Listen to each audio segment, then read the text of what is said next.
Bueno, muy buenas tardes a todos. Es un placer para la Casa iniciar esta segunda etapa de sus Semanas de Autor con esta 26ª edición dedicada a nuestro amigo Horacio Castellanos Moya. Las primeras Semanas de Autor fueron convocadas por la Agencia de Cooperación Española entre el año 83 y 94. Y desde este último año se realizan en esta casa, con el apoyo de la ECI, para celebrar y divulgar la obra de grandes escritores hispanoamericanos. La nómina de autores es amplia y muy importante. Por aquí han pasado Ernesto Sábato, Mario Vargas Llosa, Octavio Paz, Álvaro Mutis, Nérida Piñón, Ricardo Piglia y Roberto Bolaños, entre otros. Este año, de verdad, es un placer dedicar esta semana a Horacio Castellanos, un narrador ampliamente reconocido en la literatura contemporánea, sino quizá el mayor exponente de lo que podría denominarse, a falta de una mejor denominación, la novela política en lengua española. Horacio, nacido en Honduras y criado en El Salvador, ha publicado 12 novelas y varios libros de cuento y ensayo. Ha ejercido el periodismo y la docencia universitaria en México, Alemania, Japón y Estados Unidos, donde reside actualmente como profesor en la Universidad de Iowa. Se trata, por lo tanto, de un ciudadano del mundo, cuya rica producción narrativa constituye al mismo tiempo una obra literaria de alta calidad y un testimonio excepcional sobre la vida política y social de la sociedad centroamericana, marcada desgraciadamente por la violencia, la impunidad y el desarraigo. Quiero agradecer muy especialmente a los críticos, autores y profesores que nos acompañan, que nos van a acompañar esta semana en 3 mesas redondas y en la conversación final durante esta semana.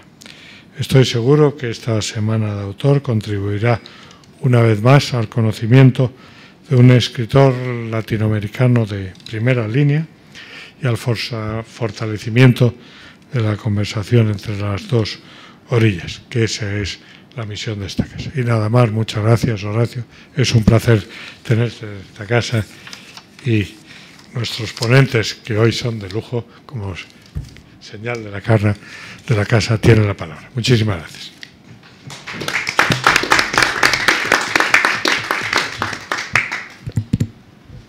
Buenas tardes. Muchas gracias a la Casa de América por invitarme. Me da mucha alegría volver a esta casa después de bastante tiempo. Hace unos años tuve la suerte de participar con asiduidad en sus actividades y es un espacio en el que me siento muy cercano. Así que estoy muy contento por estar aquí, muy contento por el motivo que nos reúne esta semana, que es explorar, conversar, echar a rodar ideas, poner la lupa en esa complejidad de timbres clásicos y de timbres mordientes actuales, en esa trama de voces tan hondamente y tan sensorialmente interconectada que es la obra de Horacio Castellanos Moya. Yo tengo el privilegio de compartir con Horacio Castellanos Moya el trabajo en la Universidad de Iowa y también el de conocer de primera mano en nuestros encuentros constantes su vocación, la fuerza, la calidad de su vocación, su exigencia, su capacidad de disfrute literario, su necesidad de la escritura como, utilizando unas palabras suyas, una fuerza inevitable que se debe y responde a sí misma. Y también su asomo a lo que ha llamado, al hablar del cuento, los linderos del asombro, a los hechos que rasgan la cotidianeidad.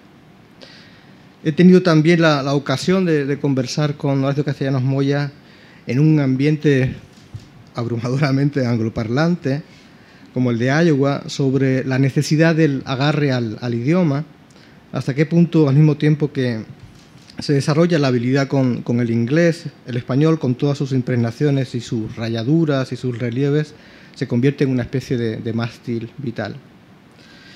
Mis particularidades geográficas, históricas y privadas, ha declarado, son esenciales, pero más esencial es aún la lengua en que escribo. Soy un escritor en lengua castellana. Es una definición que me gusta. Y la incorporación de mis particularidades a esta lengua universal es uno de mis retos. Una declaración que conecta de manera fluida con la de otros escritores de América Latina, como famosamente Borges. Mi destino es la lengua castellana, el bronce de Francisco de Quevedo, etc. Tres atributos necesarios para que un escritor adquiera significación en su tiempo, señalados por Elías Canetti y destacados por Horacio Castellanos Moya, se dan de manera muy clara en la propia literatura de Castellanos Moya.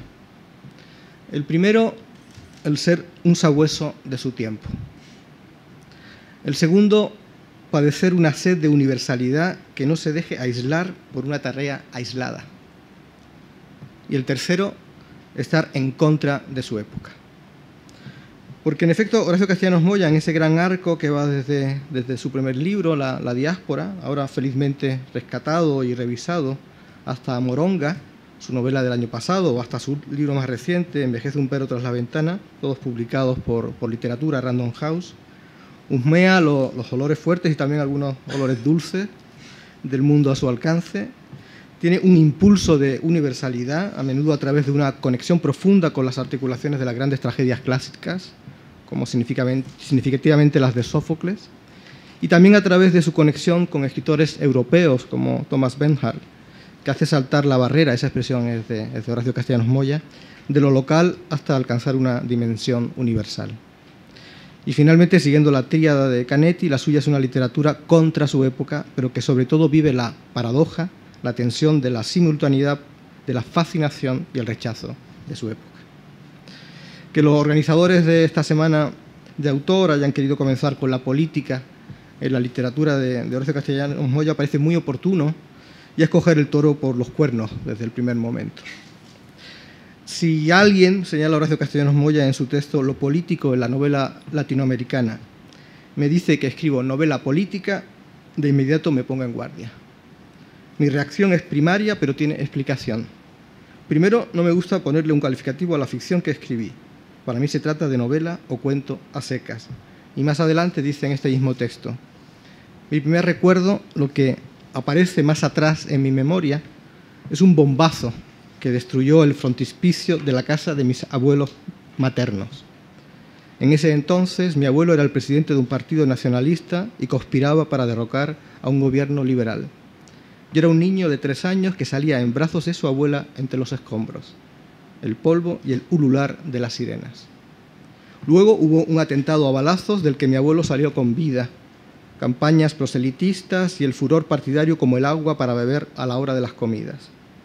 Viví mi adolescencia en los prolegómenos de una guerra civil y después me hice periodista en la cobertura de esa larga guerra. Cuento esto para explicar que nunca me propuse escribir una novela política, sino que la política era parte del aire que me tocó respirar en mis años de formación. Y hablando de esos años de formación, hay un acontecimiento crucial que está presente en su obra de una manera también muy reiterada, desde su primera novela, desde La diáspora, hasta Moronga, y al que ha dedicado además un apasionante trabajo de investigación publicado en la revista Iowa Literaria, que es el asesinato de Roque Dalton a mediados de mayo de 1975. Pero yo creo que no se trata de un leitmotiv ni de una recurrencia unificadora de su obra, sino de un vértice, una grieta en su mundo, o también podríamos decir, usando un término utilizado por el propio Roque Dalton, una pústula. No venimos, escribió Roque Dalton, de un huevo ni de una semilla, sino de una pústula. Es decir, de un abultamiento en la piel, como dice el diccionario de la RAE, que contiene pus. Dalton era un paradigma nacional, el hombre que encarnaba la síntesis de la creación literaria y el ensayo político, de la práctica y la teoría revolucionaria, de la búsqueda de la identidad nacional y el cosmopolitismo, dice uno de los personajes de La diáspora. Y en un texto posterior de Horacio Castellanos Moya sobre Dalton, dice: su muerte abominable a manos de sus mismos camaradas tendría que habernos servido como un ejemplo para que los escritores salvadoreños nos alejásemos de la guerrilla y de la política en general como de la peste, pero no fue así, sino al contrario. Hay también en la relación de la obra y del pensamiento de Horacio Castellanos Moya con el de Roque Dalton, influencia directa de la literatura de Dalton. Al referirse a Pobrecito poeta que era yo, la única novela que escribió Roque Dalton, señala: contenía una crítica descarnada y reverente de la sociedad salvadoreña de su tiempo. Expresaba una voluntad de ruptura que era la encarnación literaria del espíritu libertario y revolucionario que animaba a Roque Dalton como hombre y escritor. Y lo principal, era una obra permeada por el humor, por el desenfado, por la sátira. Y el humor no solo como recurso literario, sino como una actitud de vida. Dalton lo expresó de la manera más condensada al decir que el gran problema de su vida había sido que nunca pudo contener la risa. Una risa que probablemente le costó la vida.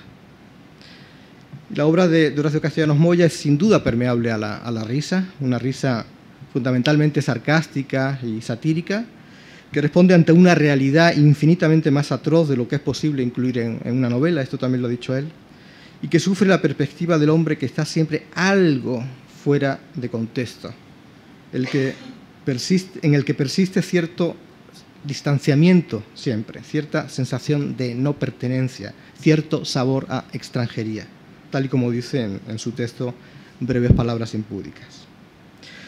Bueno, para hablar de la categoría política de la obra de Horacio Castellanos Moya, contamos esta tarde con una mesa excepcional.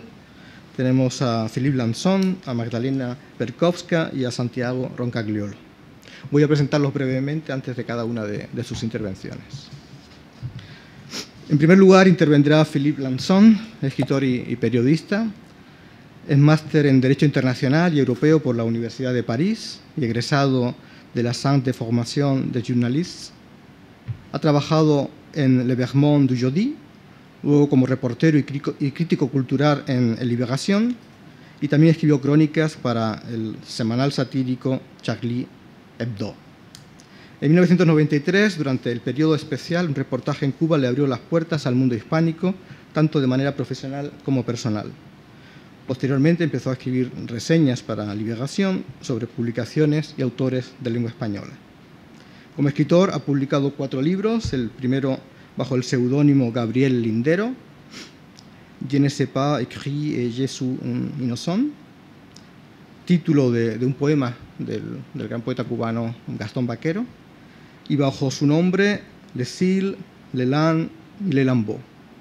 Lelambeau relata de una manera más nítida y precisa como un atentado terrorista cambió la vida y la conciencia de un hombre que fue una de sus víctimas. Narra exclusivamente desde su punto de vista cómo cambió la vida de sus familiares y de la gente que le rodea, sobre todo las vivencias en el hospital donde pasó 10 meses. El atentado al que hace referencia es el cometido contra Charlie Hebdo, en París el 7 de enero de 2015, y el hombre es él. Lelambeau obtuvo varios premios en Francia, como el premio Fémina en el 2018, el premio especial Genudot, el premio Roger Calois en 2018 también, y en España va a aparecer publicado por la editorial Anagrama en otoño de este año. Le dejo la palabra. Muchas gracias. Y disculpa por mi español. Yo leí hace poco un texto de William Styron, el escritor americano, que se preguntaba, él escribió eso en los años 70, por qué cuentos de guerra, novelas de guerra eran tan difíciles de escribir ahora era en los años 70, 80. Y él decía que porque desde 45, él hablaba desde el punto de vista americano, no había en las guerras buenos y malos, solo había guerras sucias. Y eso, cuando lo leí, me recordó el mundo que cuenta Horacio. La madre de Horacio es hondureña y su padre salvadoreño. Tiene él 11 años cuando empieza y termina en junio de 69 la famosa guerra del fútbol entre los dos países. Es una guerra sucia, absurda, entre dos regímenes políticos bastante feos como son la mayor parte de las guerras. Parece una mezcla de teatro barato y de pelea sangrienta. Es la frase de Macbeth: la vida es un cuento dicho por un idiota, lleno de ruido y furia, y que no significa nada. Esta frase dio un título de novela a Faulkner, El ruido y la furia. Faulkner es un escritor que no está tan lejos, al menos para mí, de Horacio, pues en ambas obras son voces que dan el pulso de la vida y de la muerte. Son voces de sobrevivientes de una guerra que nunca pasa, que no se traga. Una guerra civil, la guerra de secesión en un caso, la guerra del Salvador en otro. Y si hablo primero de la guerra del fútbol es porque me parece como en la ópera una obertura. Y Horacio habló de esta guerra en desmoronamiento, bastante bien. Todo empieza cuando el hondureño Roberto Cardona marca un gol para Honduras contra Salvador. Los futbolistas salvadoreños habían sido insultados, molestados hasta no poder dormir toda la noche y habían llegado al terreno medio muertos como sobrevivientes. El único gol, el de Cardona, ocurre en el último minuto del partido.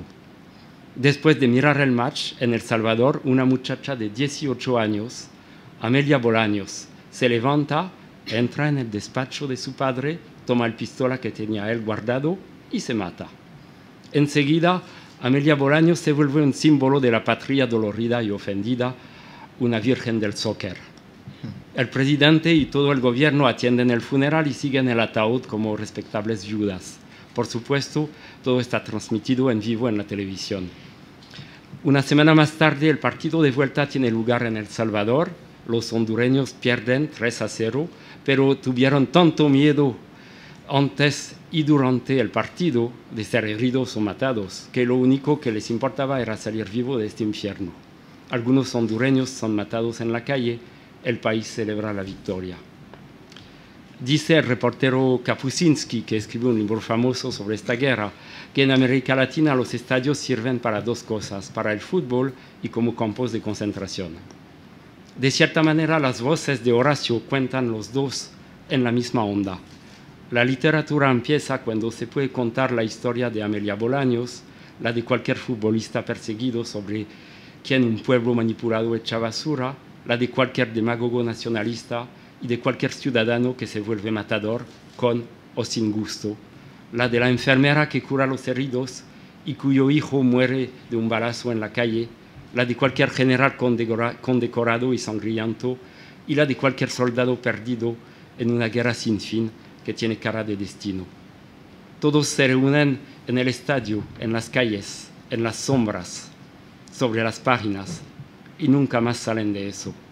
Estamos en el infierno de la política, en el infierno en que la política puede transformar y destruir en lo más íntimo la conciencia y la vida de cada uno, los malos como los buenos.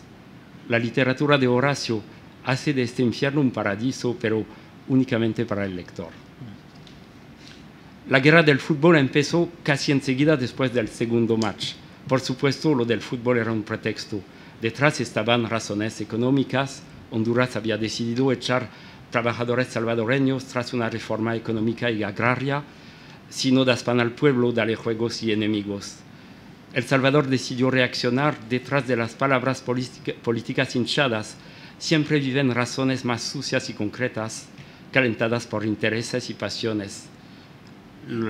Las novelas de Horacio están aquí para poner agujas en estas palabras hinchadas, pero de manera particular, volviendo por las voces a las vidas, contando la vida de la gente tal como la viven ellos, lo que hacen, dicen, piensan. Por eso las voces políticas que unen falsamente, aquí se descomponen y recomponen como células en la vida de cada uno. La pobre y extraordinaria vida de cada uno. Extraordinaria porque vista de cerca y por dentro, como bajo un microscopio, la vida siempre es extraordinaria. Su lenguaje es extraordinario. Su lenguaje es un fenómeno. A veces es un lenguaje muy hablador, a veces un lenguaje mudo. A mí me gustan más los personajes mudos de Horacio, como Robocop en El arma del hombre o José Celedón en Moronga. Me gustan porque en este infierno son las almas errantes que se resumen en un silencio letal por sus actos. La política es oficio de almas errantes. Tanto Ulises como su hijo Telémaque tienen que irse, perderse, exiliarse para volver a Ítaca y conocer y dirigir a los demás, para hacer política. El largo viaje les salva de la ceguera y, por cierto, del peor de la política. A veces me parece que Horacio, exiliado como Ulises, a veces en Suecia o en Canadá, en Estados Unidos, estando siempre de viaje en el camino, ha encontrado en la sangre como el zorro griego Ulises, las almas de los muertos que se quejan, que gritan, que lloran. Y su oficio de escritor es de permitirnos escucharlas. No son generalmente almas de gente buena, son almas a menudo muy feas, a menudo almas de gente que organizaron o participaron a la violencia, almas de gente que animaron la guerra, que hicieron que la política fuese únicamente violencia y guerra. Pero son almas que nos dicen lo que fue esta guerra y cómo sigue viviendo en la conciencia, en el cuerpo, en los actos de cada uno.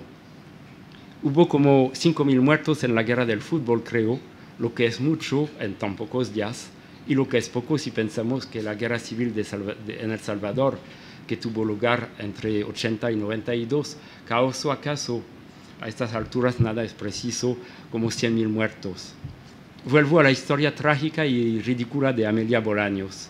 Me recuerda dos cosas que para mí son vinculadas con el arte ulisiano de Horacio. Primero, una frase del escritor cubano Virgilio Piñera: cómo se muere en el momento en que la bala se funde con la risa. Horacio funde en sus novelas la risa con la bala, en un espanto eternal y cómico. Y si no es que el espanto había sido ya creado por Valle Inclán, bien lo hubiera podido inventar Horacio para dar palabra y vida a sus almas errantes. Amelia Bolaños no es una de ellas, que yo sepa, pero hoy quiero hacer de ella un símbolo de todas. Lo que mezcla literatura y política, lo que hace que la política se vuelva una lengua propia y no una lengua muerta, es la intimidad de la conciencia y del cuerpo de cada uno de los que viven, sobreviven y mueren en este infierno que es la historia de América Latina, de América Central y más precisamente de Salvador. La obra de Horacio es la comedia humana de la guerra civil que ocurrió en este pequeño país. Una guerra que empezó mucho antes del 80 y que nunca se acaba. Balzac decía: hice mejor que el historiador, soy más libre. Y Faulkner responde: en mis novelas soy dueño de mis personajes, hago de ellos lo que me conviene. En esta libertad y en esta fuerza vive el mundo de Horacio. Segundo, me recuerda la historia de Amelia Bolaño, un poema de Roque Dalton que se llama Guerra, 3 versos. Mi verdadero conflicto hondureño salvadoreño fue con una muchacha. Así es la realidad política de lo que vivimos. Matan a tu hermano en un rincón de la calle, pero resulta que en este momento estabas comiendo unas pupusas ricas o malísimas. Y para siempre el cuerpo de tu hermano tendrá olor a pupusa rica o malísima.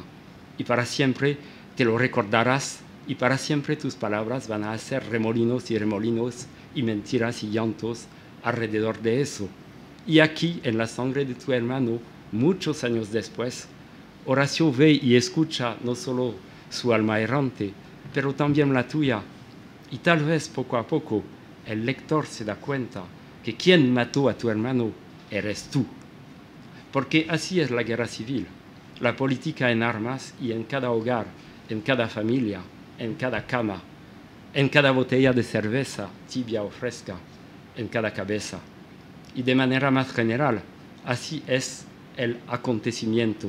Solo existe cuando existe en la vida de la gente que cruza, que toca, que hiere, que mata. Cuando existe concretamente y cuando después esta existencia se oye y se escucha. Aquí viene la literatura de Horacio, revela las voces de todos los protagonistas del acontecimiento. No se preocupa de saber si valen la pena, si son voces de justos. Laura Rivera, en La Diabla en el espejo, es una horrible mujer de la clase alta, vulgar, egoísta, criminal. Pero tengo que decir que es una de mis voces favoritas. Cada vez que abro el libro, veo de nuevo las mujeres ricas que gritaban horrores delante de las cámaras cuando arrestaron a Pinochet en Inglaterra. Me parecía que cada perla de sus collares se ponían a temblar, a gritar, a sudar y a oler a peste a boca como dientes falsas y nunca limpiadas. No sé en qué infierno quema Laura Rivera, pero lo que me importa es que pueda oír su voz, sentirla vivir y sentir a través de su voz en su vida el pulso oscuro de la guerra civil, del acontecimiento. Los adivinos griegos leían el futuro en las entrañas de los animales y, como se sabe, lo que decían nadie lo entendía porque el destino tiene que cumplirse. Creo que Horacio está leyendo el pasado en la sangre de los muertos, dejándoles hablar entre las paredes de su memoria negra y fracasada, de lo que él llama la mala memoria. Por esto, estas voces son a menudo voces de monólogos. La guerra civil y lo que sigue aísla a la gente. Cada uno actúa y grita o calla su grito en su propia noche. América Latina tiene muchas voces trabajadas por la violencia política.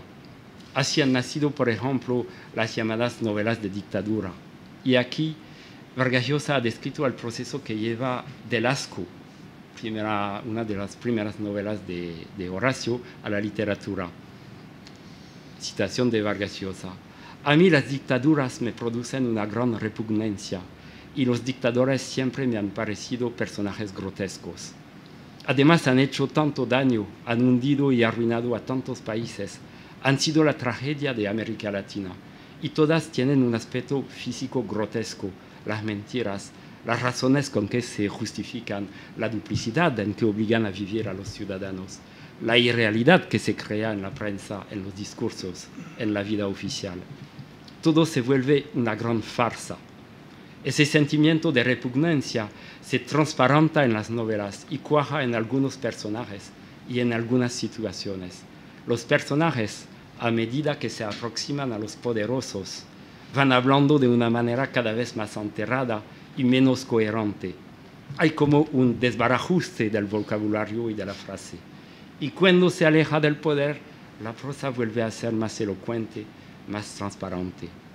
Las novelas de Horacio, que construyen un mundo donde aparecen y reaparecen sus almas errantes como personajes en la comedia humana de Balzac, como personajes en las novelas y cuentos de Faulkner, son novelas de la guerra civil, pero por eso son novelas políticas. Pero en la guerra civil, de cierta manera, nunca se puede alejar del poder, ni en el espacio, ni en el tiempo. El poder te encuentra y te infecta o te mata donde estés, en cualquier callejón sin salida. Hasta en el extranjero te encuentra, hasta en tu cama, hasta en tus sueños. La política del poder es tan contaminante como el uranio. Vive en lo más íntimo, en lo más feroz, en lo más tierno, en lo más cómico, en todo como lo son los poemas del escritor, que me parece por fin el fantasma en el laberinto de Horacio, siempre presente, nunca encontrado, Roque Dalton. Por eso acabaré con un poema de Roque Dalton, de esta compatriota, que, como saben, y como dijiste, mataron los propios guerrilleros con quien estaba luchando. El poema se llama El alma nacional. Patria dispersa, caes como una pastillita de veneno en mis horas. ¿Quién eres tú? Poblada de amos, como la perra que se rasca junto a los mismos árboles que mea.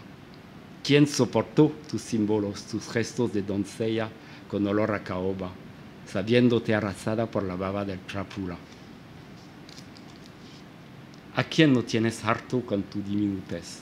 ¿A quién aún convences de tributo y vigilia? ¿Cómo te llamas si, despedazada, eres todo el azar agónico en los charcos? ¿quién eres sino este mico armado y numerado, pastor de llaves y odio que me alumbra la cara?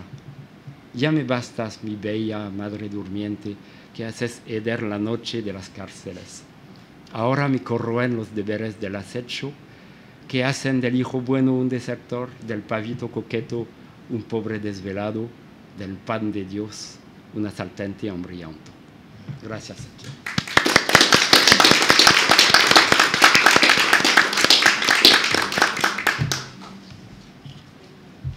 Sí.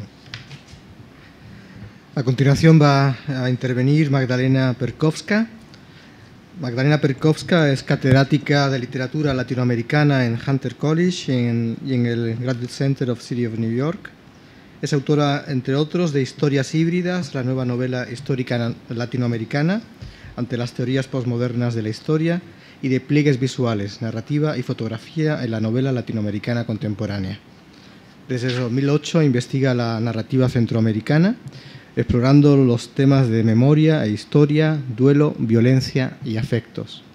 En este campo ha editado un número especial de la revista Istmo, dedicado a las relecturas contemporáneas de las ficciones de la década de los 70, y ha codirigido Tiranas ficciones, poética y política de la escritura en la obra de Horacio Castellanos Moya, un excelente volumen de ensayos críticos sobre la obra de Horacio que se ha hecho inmediatamente imprescindible para quienes quieran conocerla.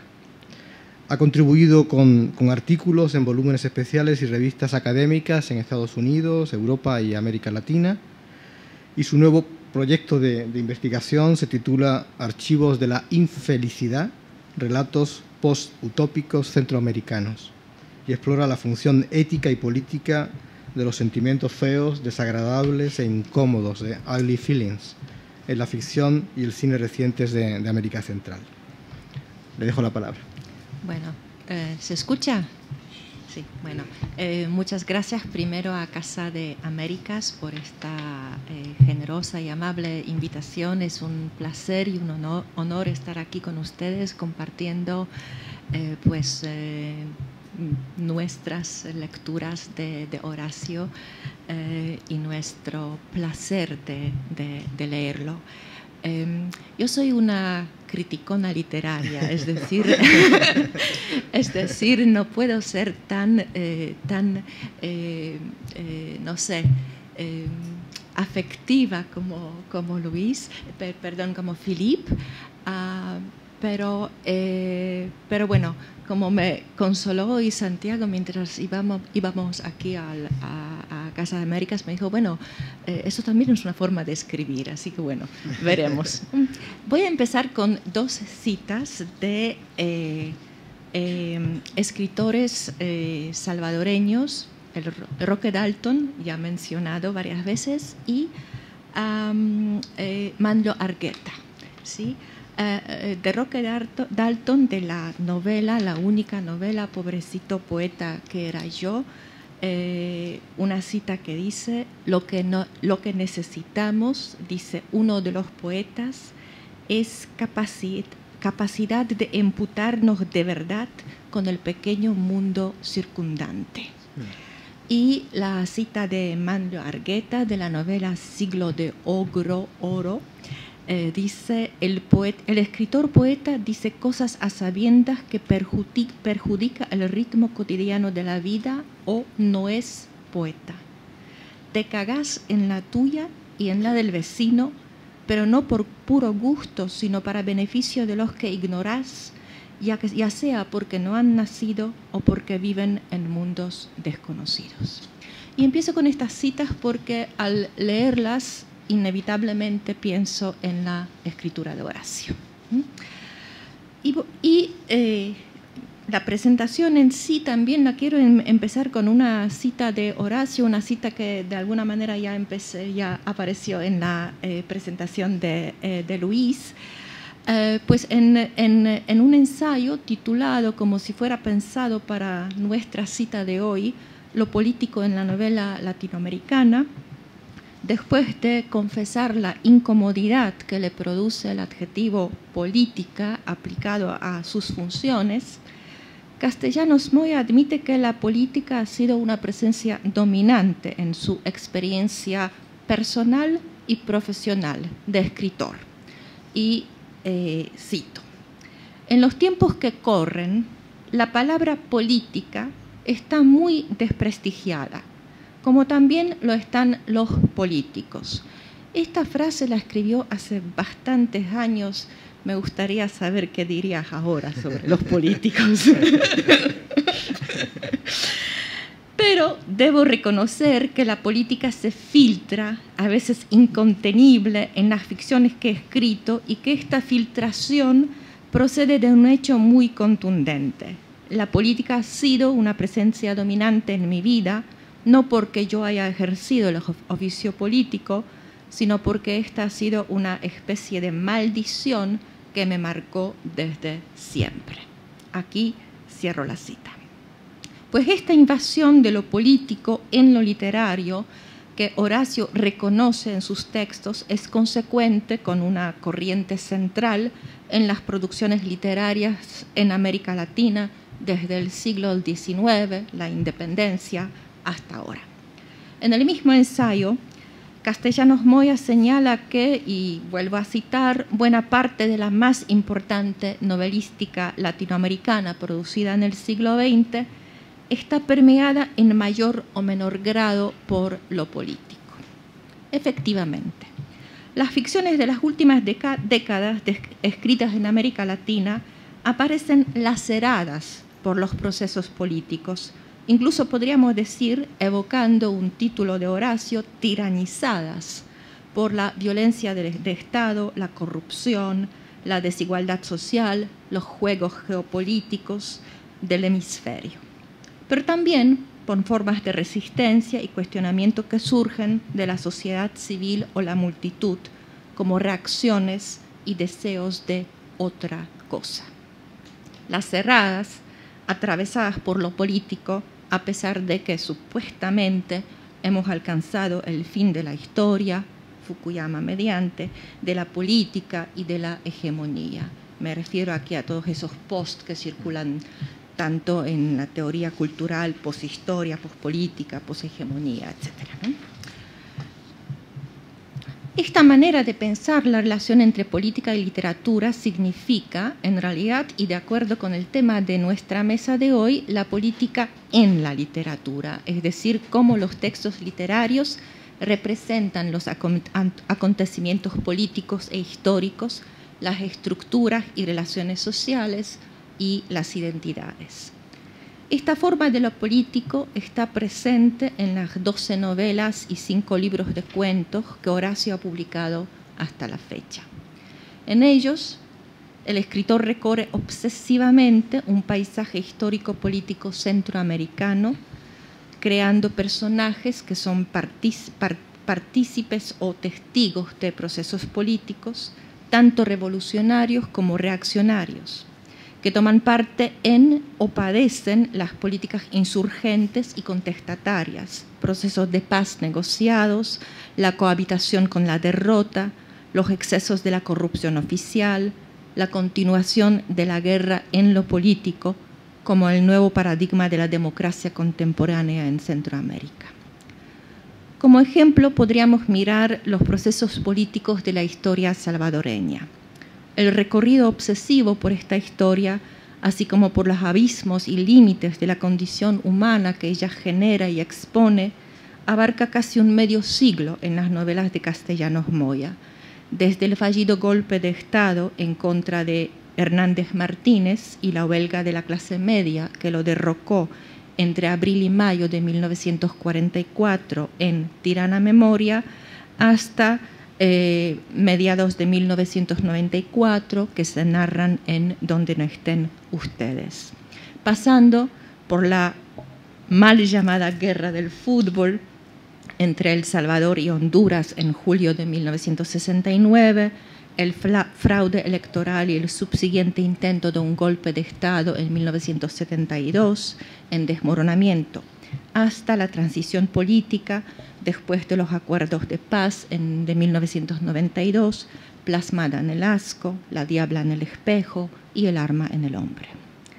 Siempre me ha llamado la atención que la guerra civil, el evento más traumático y determinante de la historia reciente del Salvador, sea en esta obra una casi ausencia.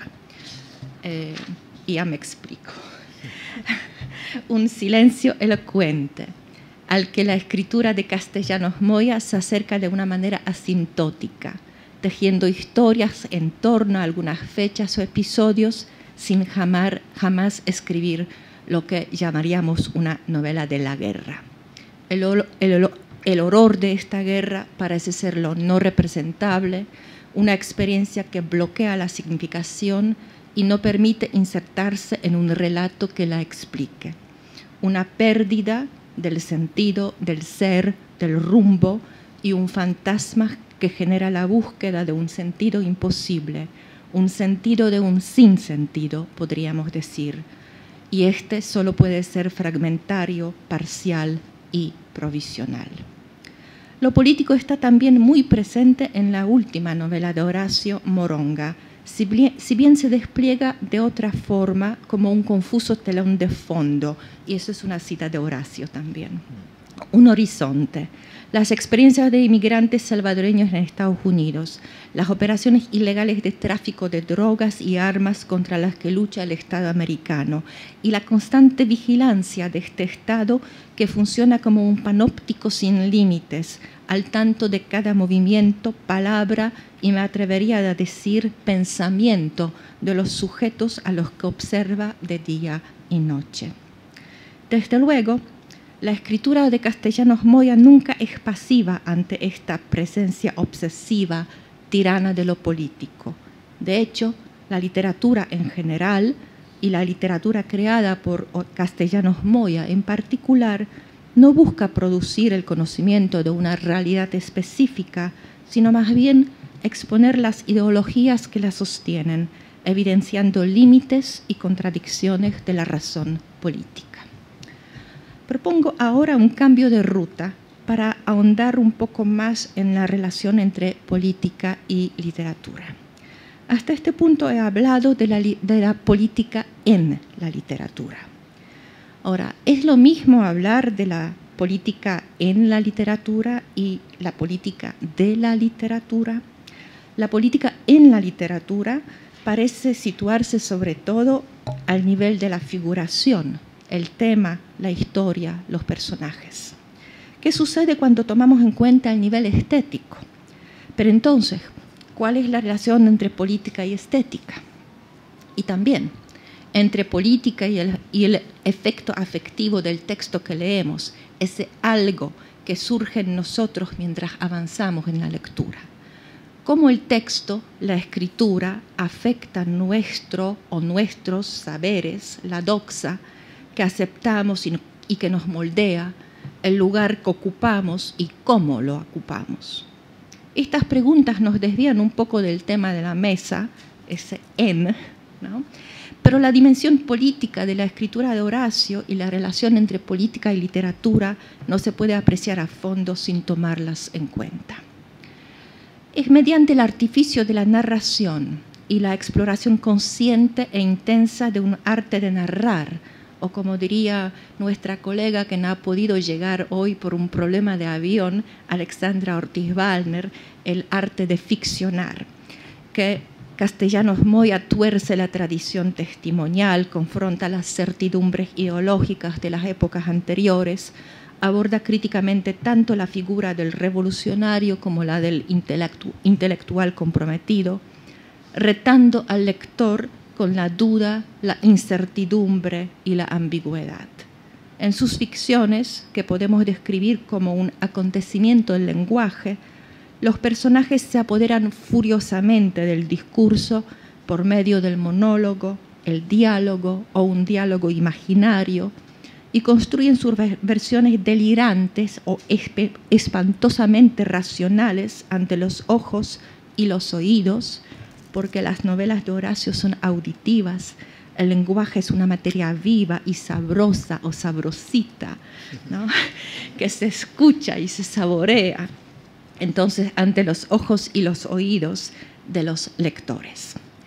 Sus ficciones exponen tanto la violencia política como también la violencia desnuda de ideologías, otra cita de Horacio, o la que engañosamente se presenta como tal, como desnuda de ideologías. Al mismo tiempo, los procedimientos del lenguaje mismo, la irreverencia, el desacato, los contrastes hirientes de registros y voces, son un acto de violencia dirigido contra el lector que, como sugiere Manlio Argueta, perjudica el ritmo cotidiano de la vida. A ese doble desafío, crítica de un mundo sin esperanza, crítica del lenguaje narrativo, se suma una reflexión sobre la manera en la que la violencia afecta también el acto mismo de lectura, magistralmente articulada en insensatez. Por eso, las ficciones de Horacio Moya son subversivas en cuanto incomodan al lector y desacomodan sus fundamentos históricos, culturales, psicológicos, la congruencia de sus gustos, de sus valores y de sus recuerdos, poniendo en crisis su relación con el lenguaje. Y a veces, a través de ello, también su relación con el mundo. No son narraciones felices o narraciones que prometan la felicidad, tranquilizando al lector, confirmándole una percepción complaciente y acomodiza de la realidad, de los procesos políticos y de los políticos. No son narraciones que comulgan con los mensajeros actuales de la felicidad social, una nueva y poderosa tendencia de marketing. Al contrario, su tono es hiriente, intolerante, dolido, oscuro. Luis ha hablado de la escritura de Horacio que husmea los olores fuertes, ¿no? Sí, eso es. Pues su tono es hiriente, intolerante, dolido, oscuro. En otro ensayo titulado Breve historia con mi abuelo o de cuando me infectó la política, Horacio escribe que su relación con la política está marcada tanto por un interés obsesivo como por la repugnancia. Creo que esta es la palabra clave, la repugnancia e intolerancia, sentimientos feos y en su fealdad poderosos. Se transmiten como afecto y tono al acto de narrar para desacomodar, irritar, soliviantar al lector. Esta provocación textual tiene para mí un potencial político porque al sacudir el saber y el sentir de los lectores abre un espacio para el cuestionamiento de la realidad desde la que leemos y pensamos. Y para terminar, la escritura de Castellanos Moya entabla una relación crítica con el pasado y los restos, lo que queda del pasado en el presente, que exigen una reflexión tanto artística como política.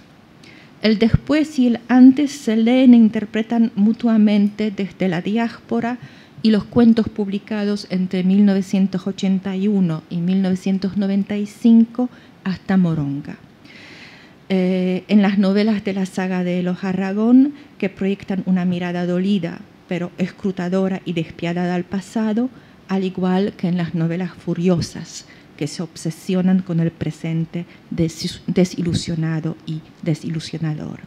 La irreverencia de esta escritura no respeta ni lo perdido ni lo que queda.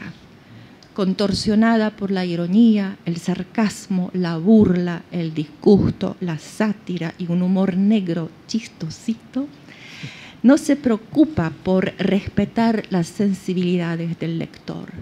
Lo que importa, lo único que importa, es poner toda la esperanza en la escritura como acto de libertad. En este acto de libertad radica tanto la política en la literatura como la política de la literatura.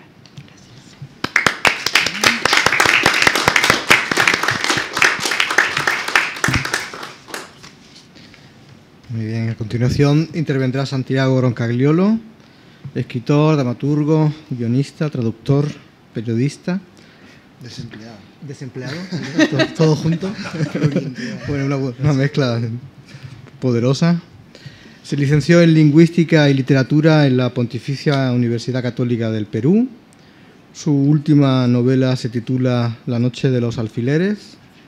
Anteriormente ha publicado 2 novelas negras, La pena máxima, finalista del premio Violeta Negra en Francia, y Abril Rojo, premio Alfaguara, e Independent Prize of Foreign Fiction. Una pesadilla de ciencia ficción titulada Tan cerca de la vida, y 2 comedias ácidas, Óscar y las mujeres y Pudor, que fue llevada al cine por Tristán Ulloa y David Ulloa. Como periodista es autor de una trilogía de historias reales sobre el siglo XX hispano, La cuarta espada, también de El amante uruguayo y Memorias de una dama. Además ha reunido sus crónicas sobre cine y espectáculos en El material de los sueños. Ha recibido premios por sus libros infantiles: Rugor, El dragón enamorado, Matías y los imposibles, premio White Raven de la Biblioteca de Múnich, y el Gran Escape, premio Barco de Vapor. Le paso la palabra. Gracias.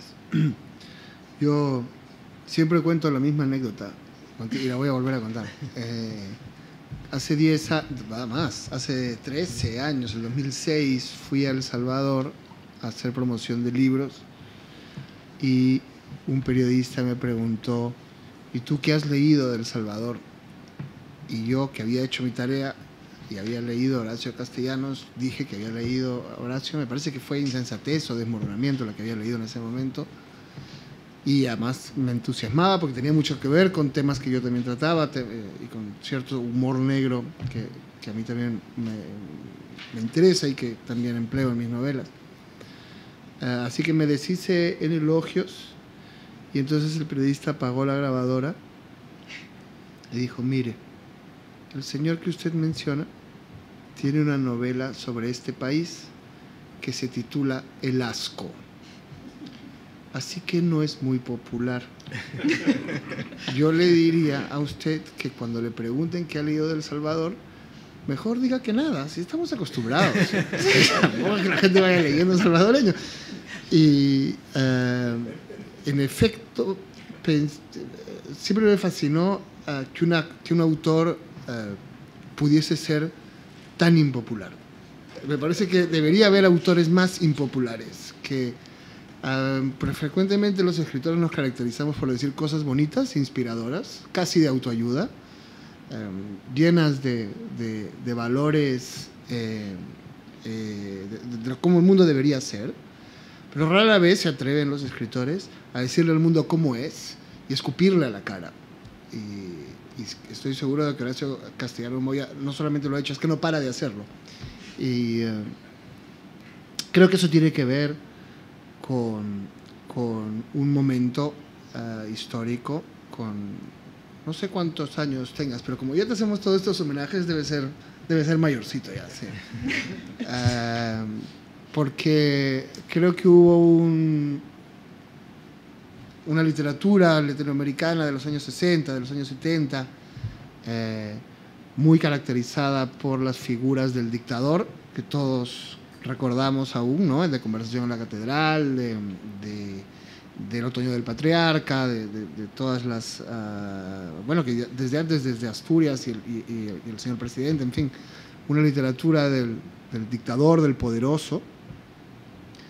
Y también hubo una literatura del guerrillero que hemos ido olvidando porque a nadie le interesan las novelas de gente buena, ¿no? Y eran novelas elogiosas, y no soy capaz de citar ninguna, y todos sabemos que existieron, pero no recordamos cuáles eran. Pero que no dejaron de caracterizarse siempre por decirle al mundo, en ambos casos, quién era el bueno y quién era el malo. Entonces, obviamente son más interesantes los malos, y esas no. Y además creo que fueron mejores. Bueno, no fue casualidad que los mejores escritores escogiesen a los más malos. Y esas son las novelas que seguimos leyendo y que siguen hablándonos, y que de hecho descubrieron, yo diría, a la literatura latinoamericana en España, porque todos estos latinoamericanos podían hablar de sus dictadores, pero los españoles no.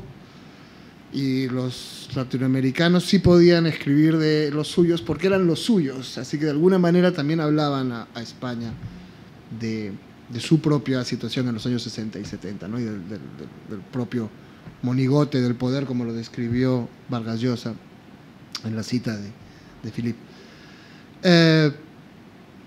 Pero hubo después de esos años 60 y 70, descubrimos que la vida se parece menos a una novela, a una gran novela latinoamericana, y más a una novela negra. Los malos nunca son tan malos y los buenos ni de broma son tan buenos. Y yo diría que hay una literatura del desencanto de las grandes palabras de los 60 y de los grandes valores de los 60 y de los 70 que representan, por ejemplo, Bolaño,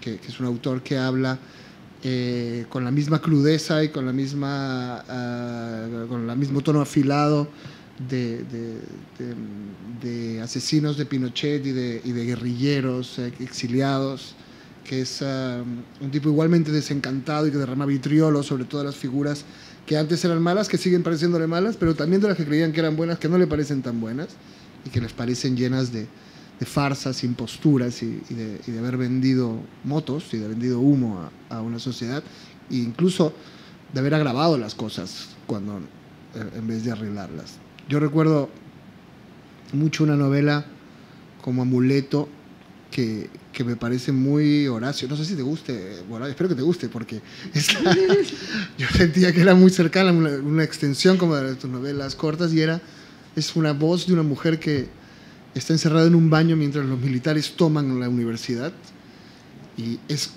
esta toma de los militares en la universidad es el fin de los años 60, es el fin de los estudiantes cantando cosas bonitas en las calles y diciendo las flores al poder, y la reacción que empieza en ese 68, que sigue con Pinochet en Chile y que luego tiene muchas, que sigue con la reacción de todas las dictaduras latinoamericanas, a la cual no son ajenas las centroamericanas. Centroamérica además es una región que vivió la Guerra Fría, yo diría, de la forma más brutal y menos conocida, y con genocidios más atroces, y como no salen en los periódicos, son cosas que se conocen poco, pero que son un gran ejemplo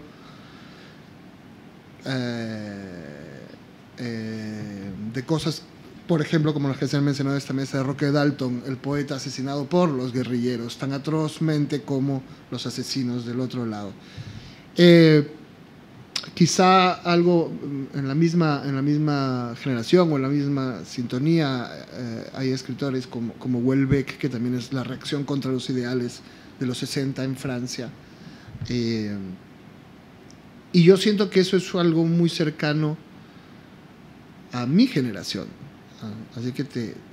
Así que o tú eres muy juvenil o yo me estoy haciendo mayor, también es posible, porque creo que mi generación es la que ya empieza a vivir el fracaso no solamente de los sueños de la izquierda de los 60, sino de los liberales de los 90, el momento en que yo creo que la gente de mi edad es la que crece con cierto escepticismo, que a veces suena a cinismo, y con cierta dificultad para creer lo que le digan de cualquier lado. En eso yo ya soy también un poco de otro mundo. Más bien hoy en día uno ve reflorecer los discursos de la Guerra Fría, ¿no? Y la gente empieza a recuperar estas oposiciones radicales que nosotros vimos desaparecer. O sea que creo que eso también es una cuestión que corresponde a los que nacimos en los 70 y vimos la caída de ambos sueños, digamos. Para mí Horacio siempre representó esa capacidad, esa lectura de no somos tontos, no nos estamos tragando tu discurso. Y siempre lo hizo con algo que también yo creo que es muy cercano para todo latinoamericano y para toda persona de un país desastroso en general, que es un sentido del humor negrísimo. Los peruanos teníamos un chiste que dice que hay un concurso de servicios de inteligencia mundial y se celebra en el Central Park. Y llegan a la final la CIA, el Mossad y el Servicio Nacional de Inteligencia del Perú. Y en la final del Servicio de Inteligencia sueltan unos conejos y hay que cazar a los conejos, traerlos a la mesa del escritorio y el Servicio de Inteligencia que los detecte y case antes gana. Así que primero va el Mossad, sueltan al conejo, el conejo va corriendo y una viejita que estaba leyendo el periódico en un banco, en realidad es un agente del Mossad que comunica que está pasando el conejo.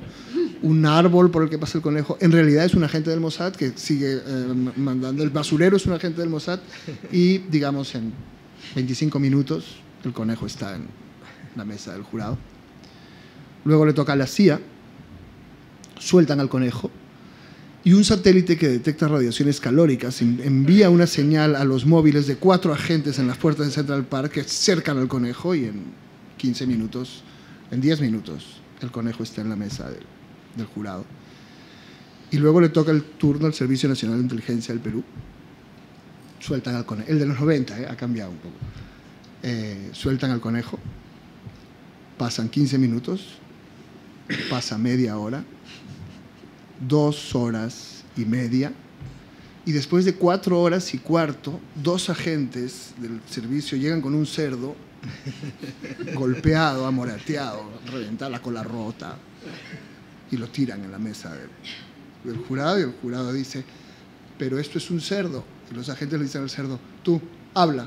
Soy un conejo, soy un conejo.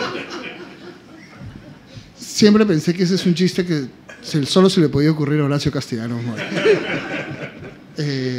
Estos son los chistes con los que nos defendemos de la realidad. Alguna vez, en un congreso literario, nos pasamos toda la noche contando chistes con 2 escritores africanos y teníamos los mismos chistes. Y a los europeos les parecían un horror todos los chistes, impresentables, pero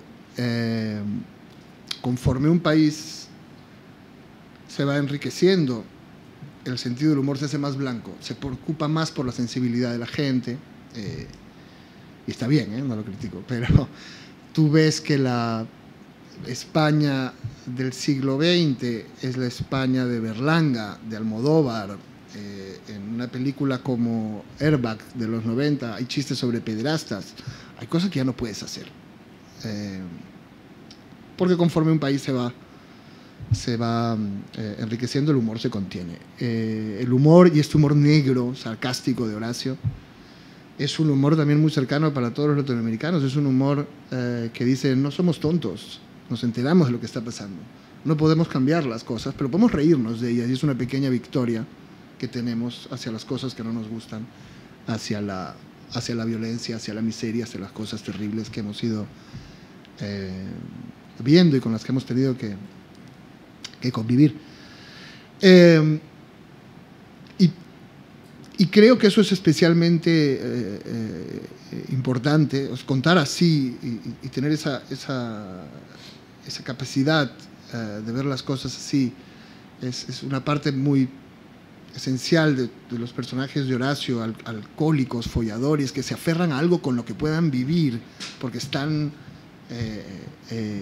hartos de todas las cosas para las que se suponía que debían vivir han fallado, ¿no? Y lo único que queda, lo único real, es el alcohol, es el sexo, que es algo mucho más cercano a lo que por lo menos en mi vida he visto, que el héroe, que cualquier tipo de héroe que va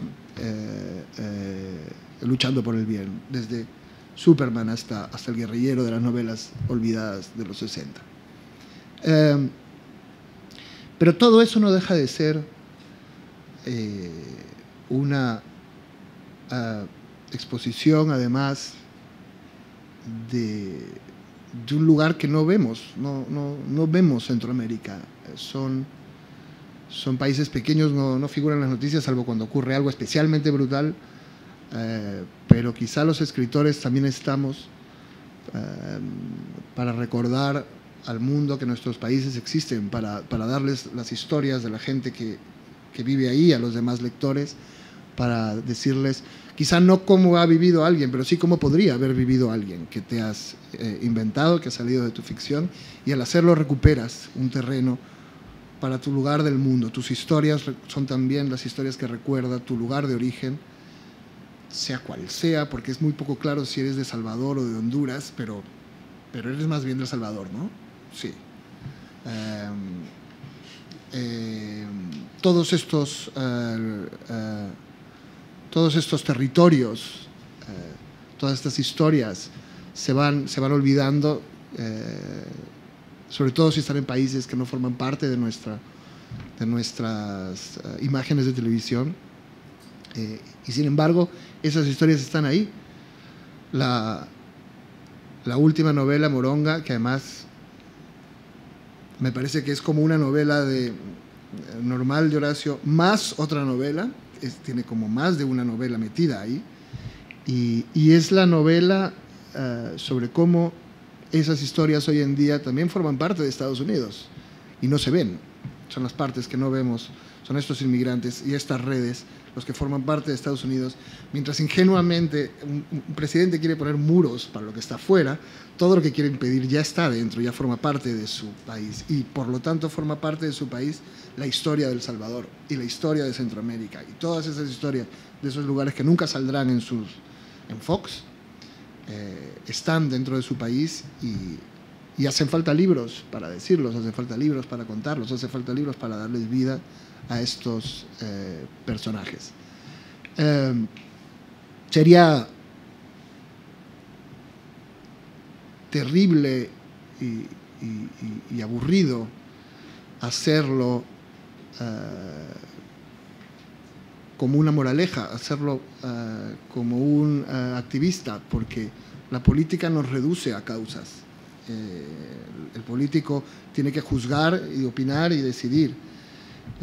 Creo que la literatura está para imaginar, para ir más allá de lo que vemos en los discursos políticos y reconstituir la complejidad de los seres humanos y de sus entornos.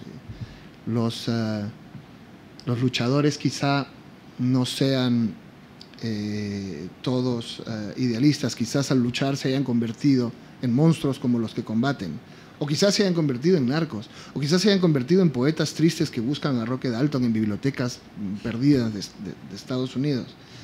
Todo eso es la variedad de posibilidades que tienen estos personajes que la política encierra. Y supongo que por eso se ha dicho varias veces en esta mesa que te incomoda lo de novela política, porque parece encerrar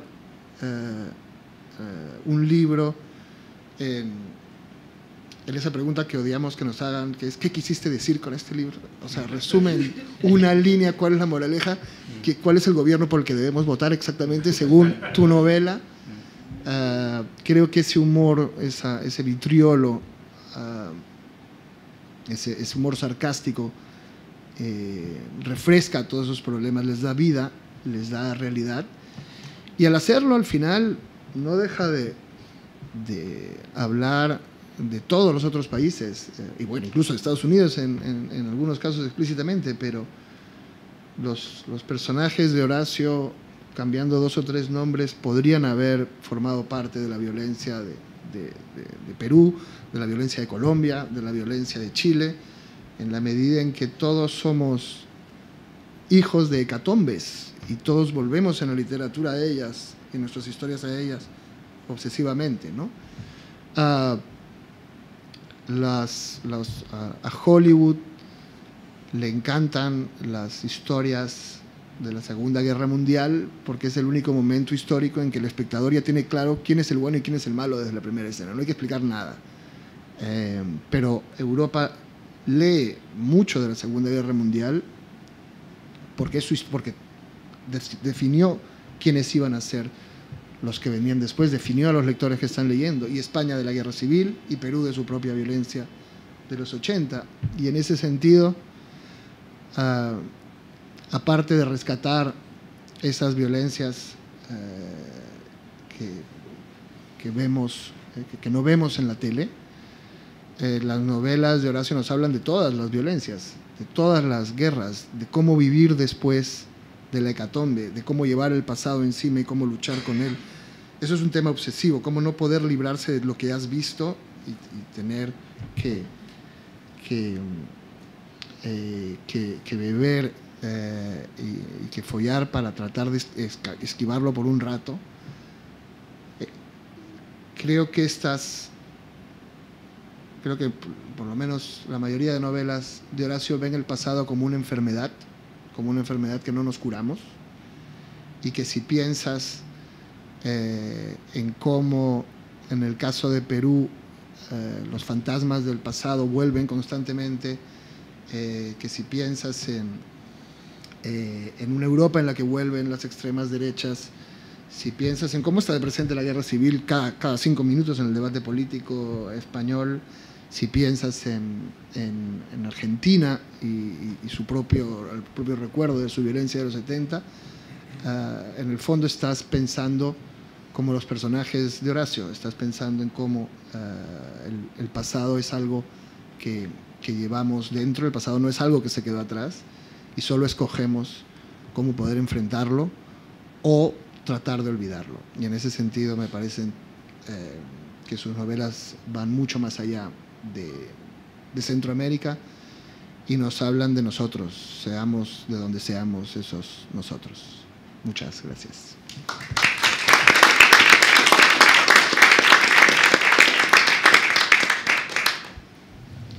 Muy bien, me ha dicho Ana María Rodríguez que la costumbre de la Casa de América es invitar al autor de la Semana de Autor a incorporarse a la mesa. Así que Horacio, creo que al atril, ¿verdad? Al atril, ¿no? Sí.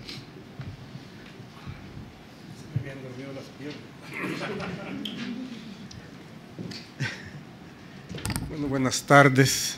Muchas gracias a la Casa de América, a don Antonio, a Nieves, a Ana María por invitarme acá. Muchas gracias a los ponentes por las luces que a veces el autor no tenemos sobre lo que escribimos. El autor muchas veces está escribiendo a ciegas, por impulsos, por intuiciones, y es después cuando lee a los que ponen más atención que descubre nuevas formas de ver las cosas. Muchas gracias a ustedes como público por estar acá. Es para mí motivo de honor y un gran estímulo que se haya organizado esta semana de reconocimiento a mi obra. Me preocupa un poco cómo voy a salir de aquí después, si voy a poder vivir con el ego que me voy a tener encima, si me va a dejar caber en la cama de la residencia de estudiantes, que es pequeño, pero creo que en general todo es ganancia para la obra, ayuda a que la obra se conozca. Y los autores, en realidad se llama Semana de Autor, pero en realidad es Semana de la obra del autor. Los autores al final estamos atrás de lo que hemos escrito, y lo que queda, lo que vale, o lo que no queda y no vale, es lo que hemos hecho, ¿verdad? Y el hecho de que, perdón por la repetición, el hecho de que lo hayan reconocido y que hayan convocado a esta semana, para mí es motivo de orgullo también. Muchísimas gracias y seguimos adelante.